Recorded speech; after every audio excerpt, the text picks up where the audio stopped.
SFI Sreekrishnapuram local കമ്മിറ്റിയുടെ നേതൃത്വത്തിൽ വലംഭിലി മംഗലം ALP school ശുചീകരിച്ചു. ശുചീകരണ പ്രവർത്തനങ്ങളുടെ ഉദ്ഘാടനം CPIM local secretary B. Rajesh നിർവഹിച്ചു. കരുതലോടെ ആരംഭിക്കാമെന്ന ഈ മുദ്രാവാക്യം ഉയർത്തി ഇത്തരത്തിലൊരു പരിപാടി SFI ആരംഭിക്കുമ്പോൾ സ്വാഭാവികമായും കേരളത്തിലെ മറ്റു വിദ്യാർത്ഥി സംഘടനകൾ കൂടി അത്തരത്തിലുള്ള കാര്യങ്ങൾ ഏറ്റെടുക്കാൻ വേണ്ടി തയ്യാറാവും.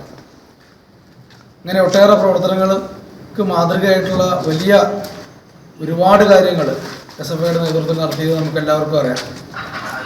നമ്മുടെ നാടിനെ വലിയ രൂപത്തിൽ ബാധിച്ചിട്ടുള്ള നിപ്പ വന്നപ്പോൾ SFIയുടെയും DYFIയുടെയും ചെറുപ്പക്കാരാണ് അതിനെ പ്രതിരോധിക്കുന്നതിന് വേണ്ടി പരിസര ശുചീകരണത്തിന് വേണ്ടി രംഗത്തിറങ്ങിയതെന്ന് നമുക്ക് എല്ലാവർക്കും അറിയാം.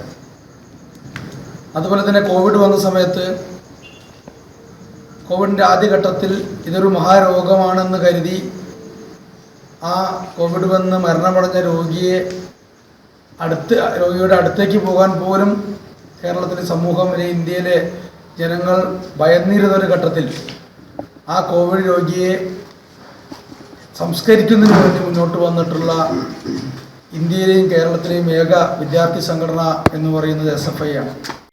SFI സംസ്ഥാന കമ്മിറ്റിയുടെ ആഹ്വാനപ്രകാരം കരുതലോടെ എന്ന മുദ്രാവാക്യം ഉയർത്തി സംസ്ഥാനത്തെ മുഴുവൻ സ്കൂളുകളും ശുചീകരിക്കുന്നതിന്റെ ഭാഗമായാണ് പരിപാടി.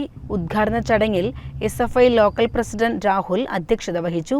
സെക്രട്ടറി MP റിജോയ്, DYFI മേഖലാ പ്രസിഡന്റ് C. ശരത്, ഹെഡ്മിസ്ട്രസ് പവിത്ര എന്നിവർ സംസാരിച്ചു. CCN കടമ്പഴിപ്പുറം.